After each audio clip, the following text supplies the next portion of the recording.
अस्सलाम वालेकुम guys, business fail point के ऊपर बात करूंगा। गाइस मेरा छोटा सा टाइनी सा बिजनेस है, मेरी उम्र 35 साल है और मेरा इंजीनियरिंग से रेलिवेंट बैकग्राउंड है।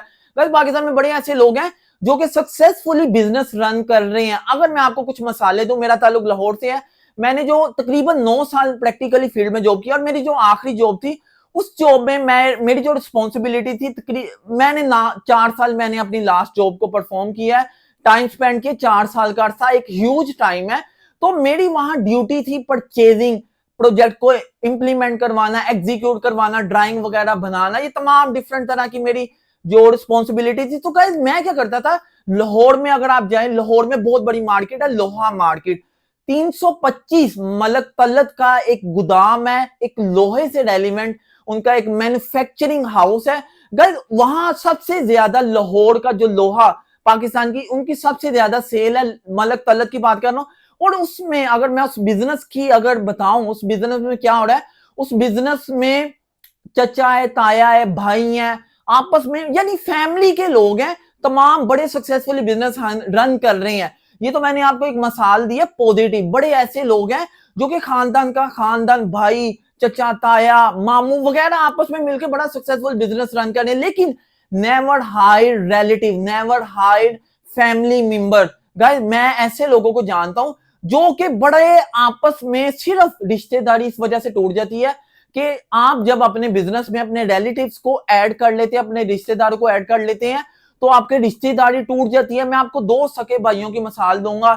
एक बड़ा भाई है, एक छोटा भाई है। बड़ा भाई का बिजनेस था, वो एडवर्टाइजमेंट से रेलिवेंट उनका बिजनेस था और उन्होंने अपने छोटे भाई को देखा, उसकी कोई जॉब नहीं थी, तो उन्होंने अपने छोटे भाई को अपने बिजनेस में ऐड कर लिया। एडवर्टाइजमेंट से रेलिवेंट बिल बोर्ड, स्क्रीन वगैरह लगाते थे। तो गाइस हुआ क्या, ओवर द टाइम 2 भाइयों में क्लैश पड़ गया आपस में कुछ, क्योंकि छोटा भाई सैलरी के ऊपर था, पैसे लेन देन में मसला आ गया, छोटा भाई काम के ऊपर लेट आने लग गया। देखिए अब आपने, आपका बिजनेस है, आपने क्लाइंट के साथ डील किया, अगर आपका वर्कर, अगर आपका एम्प्लॉय काम पे टाइम पे नहीं पहुंचेगा, प्रोजेक्ट को नहीं देखेगा, तो डेफिनेटली आप अपने क्लाइंट को लूज कर देंगे, आप अपना क्लाइंट खो देंगे।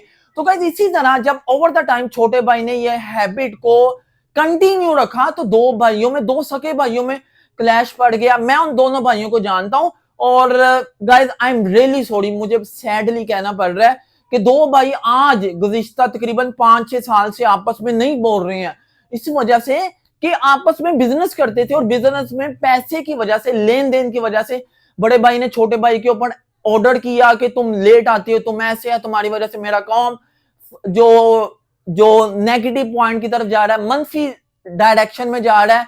तो इस वजह से गाइस 2 भाइयों में आपस में क्लैश पड़ गया। तो प्लीज ये एक मैंने आपको मिसाल दी, एक और मैं आपको मिसाल देता हूं गाइस, पाकिस्तान में ही, लाहौर से ही मेरा ताल्लुक है। मैं आपको वो मिसाले दे रहा हूं जो कि रियल लाइफ से मुतालिक है गाइस। 2 भाई, वंस अगेन 2 भाई, एक 2 भाई हैं, एक की उम्र 30 साल है, एक की उम्र 24 साल है। अब यहां है गारमेंट्स का बिजनेस है। अब हुआ क्या, बड़ा भाई मैरिड है, बड़े भाई की जो मिसेस थी उसकी ग्रेजुएशन थी, तो फाइन एंड आर्ट्स में उसकी ग्रेजुएशन थी, तो उसने अपनी इंटरेस्ट शो की कि मैं आपका जो गारमेंट्स का बिजनेस है, उसने अपने हस्बैंड से बात की कि मैं गारमेंट के बिजनेस में आपकी मदद करना चाहती हूँ। तो बड़े भाई ने, यानी उसके हस्बैंड ने उसको हाँ कर दिया, एक्सेप्ट कर लिया और उसको ऑफर किया, आओ हमारे बिजनेस में आके बैठे। यानी एक हस्बैंड ने अपनी वाइफ को अपने बिजनेस में ऐड कर लिया। अब छोटा भाई भी था, 2 भाई पहले से बिजनेस रन कर रहे थे सक्सेसफुली। उनका फादर दुनिया से गया और उन्होंने बड़े सक्सेसफुली अपने फादर के बाद गारमेंट्स का जो बिजनेस था उसको बड़े अच्छे तरीके से चलाया, रन किया, उसको कंटिन्यू रखा। बड़े ऐसे लोग हैं, अगर किसी का कोई अजीज दुनिया से चला जाए ना, लोग बिजनेस नहीं रन कर सकते हैं। तो हुआ क्या, भाई बड़े कामयाबी से बिजनेस रन कर रहे थे, लेकिन जब उनकी तीसरा इंसान आ गया, ऐसा इंसान जिसका कोई तजर्बा नहीं है, आपने उसको बड़ी सीट के ऊपर ला के बैठा दिया। यानी हस्बैंड ने अपनी वाइफ के ऊपर ट्रस्ट किया और उसको एक रीजनेबल पोजीशन दे दिया। वाइफ क्या करती थी, वो गाइस डिफरेंट तरह के ऑर्डर करती थी, लाइक एम्प्लॉयज की सैलरीज लेट कर देना। उसने 5-6 माह में ही सारे निजाम को धर्म भरम कर दिया गाइस। उसने प्रोक्योरमेंट से रेलिवेंट अपने क्लाइंट्स, जो उनके गारमेंट से रेलिवेंट जो भी उनके क्लाइंट्स थे, उनसे मिस कमिटमेंट करनी, डीलिंग वगैरह गलत करनी। और 4-5 दिन में ही जो छोटा भाई था उसको रियलाइज हो गया कि भाई भाभी जो है वो गलत काम कर रही है, वो बिजनेस में हम नेगेटिव, हम लॉस में जा रहे हैं, नुकसान में जा रहे हैं।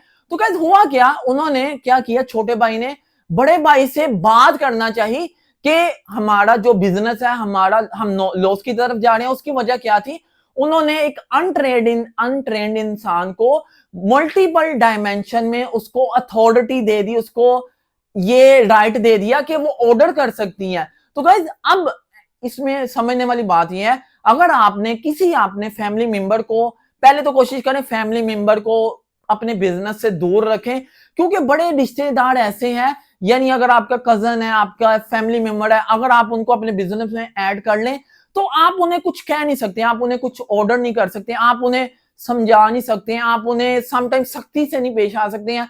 समटाइम ऐसा होता है, अगर आप उन्हें सख्त मिजाजी से पेश आए तो वो मुंह बना लेते हैं, या आपसे मुतल्लिक डिफरेंट आपके रिलेटिव से मुतल्लिक बताते हैं कि यार उसने तो मुझे नौकरी पे हायर किया, वो तो मुझे बड़े ऑर्डर करता है, वो तो मुझे बड़े सख्त मजाजी के साथ पेश आता है।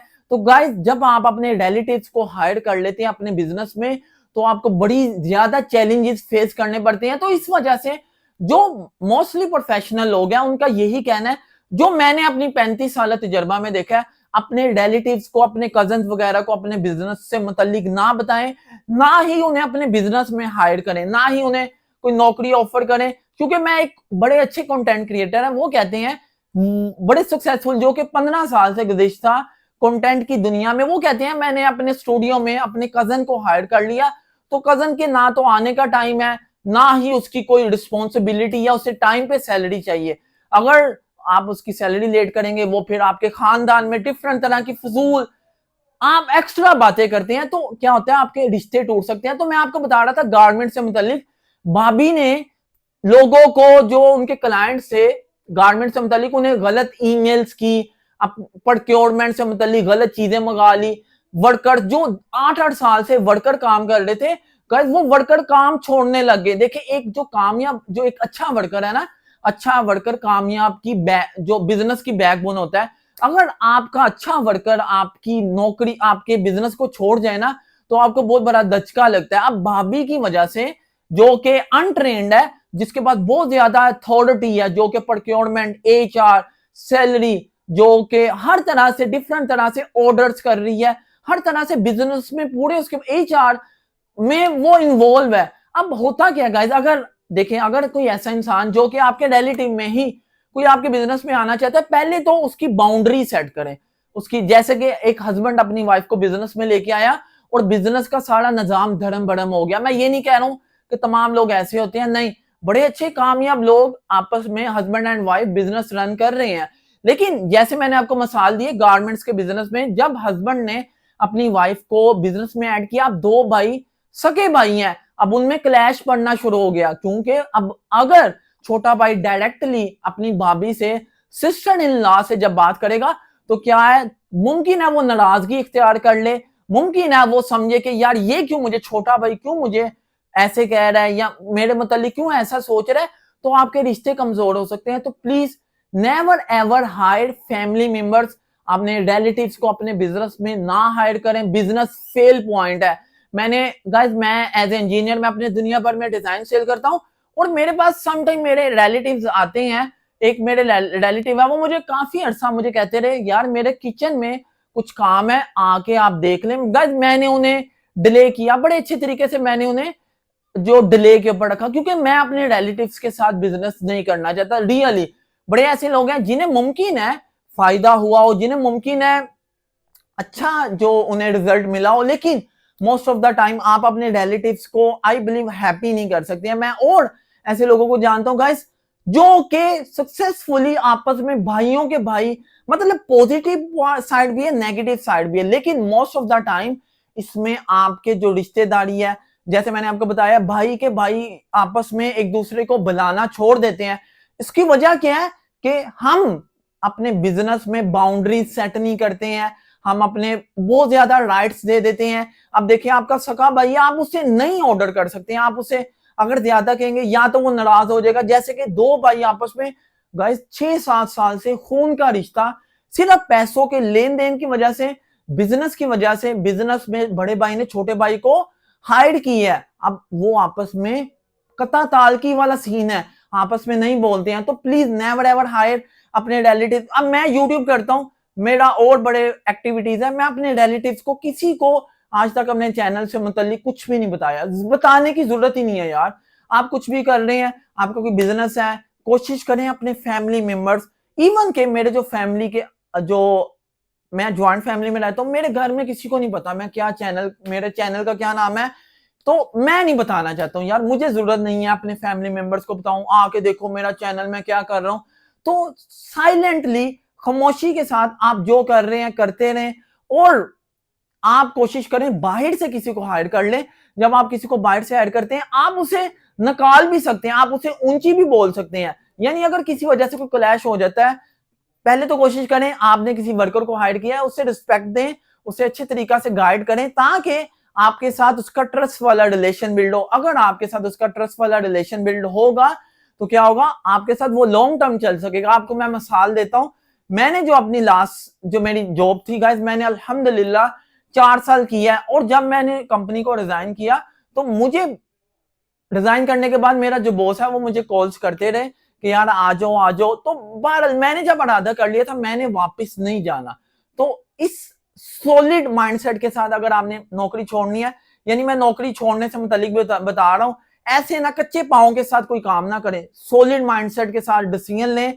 तो प्लीज कोशिश करें अपने रिलेटिव्स वगैरह को ना हायर करें, अपनी जो चीजों को हाइड रखें। और बड़े ऐसे लोग हैं जो कि अपने पैसे दिखाते हैं अपने रिलेटिव्स को, अपने ऐसे लोग जो कि आपके पैसों के ऊपर नजर रखते हैं और पैसे बिना दिखाएं। बिजनेस तो मैंने एक बात की है, अपने पैसे बिना शो करें। लोग अगर आपके पैसे देख लें तो फिर वो आते हैं, कहते हैं इसके पास तो बड़ा पैसा है, फिर वो आके आपसे पैसे मांगते हैं। अगर आप ना करते फिर भी आपकी जो रिलेशनशिप में क्रैक आ सकता है, दरार आ सकती है। कोशिश करें चीजों को हाइड करें as much as you can. So यही मेरा मैसेज था, never ever hide family member, don't hire family member. Relatives को अपने बिजनेस में ना हायर करें। और बिजनेस फेल पॉइंट, बड़े लोग, मैंने ये भी बताया आपको, सक्सेसफुली खानदान का खानदान एक ही बिजनेस में है और बड़ा आपस में एक अच्छे तरीके से बिजनेस को चला रहे हैं। लेकिन मोस्टली मैंने ये, जब आप अपने रिलेटिव्स को ऐड कर लेते हैं तो आपको हमेशा अच्छे फ्रूटफुल रिजल्ट नहीं मिलते हैं। तो ये मेरा मैसेज है। एंड आई बिलीव हमारी यूथ, हमारी सोसाइटी, हमारी फैमिली सिस्टम और एक कॉमन इंसान को मैंने गाइड करने की कोशिश की है। अगर आप बिजनेस करना चाहते हैं, प्लीज कोशिश करें अपने रिलेटिव्स को दूर रखें, अपने कजन्स को दूर रखें और खुद बाहर से किसी को हायर कर लें। It's all up to you. Once again मैं कहूंगा, मैं कोई फाइनल, मेरी वो फाइनल राय नहीं है, खत्मी राय नहीं है। It's all up to you. अगर आपको बिलीव है कि यार ये मेरा कजन अच्छा है, मेरा ये भाई मेरे साथ बिजनेस में मुझे सपोर्ट कर सकता है, बड़े ऐसे भाई हैं जो कि आपके बिजनेस को कोई अहमियत नहीं देते हैं, तो इन चीजों को समझे। It's all up to you. Final decision आपके ऊपर है। आप अपने रिलेटिव्स के साथ बिजनेस करना चाहते हैं, नहीं करना चाहते हैं, क्या आपको फायदा हुआ है, नहीं हुआ, तो मुझे बताइएगा, अपनी राय का इजहार करें। तो यही मेरा मैसेज था। एंड अपने रिश्तों को कायम रखें, रिश्तेदारी कता ताल की ना करें, पैसे का लेन देन बड़ी जो होशमंदी के साथ करें। एक गलत स्टेप, एक गलत जो आपके मुंह से निकले अल्फाज आपके रिश्तेदारी को, आपके खून के रिश्ते को कमजोर या कता तालकी का बायस बन सकता है। कता तालकी ना करें, अल्लाह पाक को कता तालकी बिल्कुल भी नहीं पसंद है। एंड हर मुमकिन हद तक कंप्रोमाइज करें। माफी मांगने की नौबत आती है, माफी मांग ले, बट कता तालकी ना करें। यही मेरा मैसेज है। And love you so much. अस्सलाम वालेकुम। एंड आई बिलीव आपको फायदा हुआ है। अगर वैल्यू मिली है तो लाइक करें, सब्सक्राइब करें, अदरवाइज स्किप कर दें। Don't worry and bye. अस्सलाम वालेकुम रहमतुल्लाह।